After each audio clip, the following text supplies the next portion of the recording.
Hey everyone, I just wanted to show you this awesome tonneau cover. It is a low profile sport tonneau cover.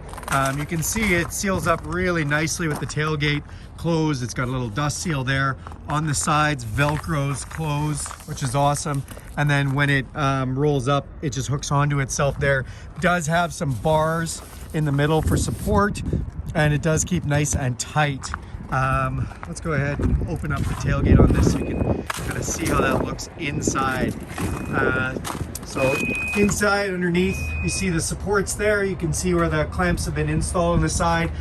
No drilling or wrecking anything, which is awesome. And then, so we just pull this little lever here and the tonneau cover rolls up. So it does take up very little room when it is all rolled up. Just go ahead and roll that up. You see this Velcro on the side.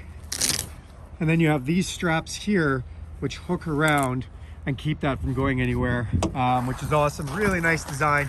Excellent for covering everything up and being out of the way when you're not using it.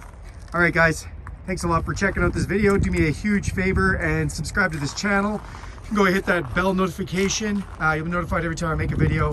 If you want to hit the thumbs up on this video, it'll help this one out a lot. Have a great day.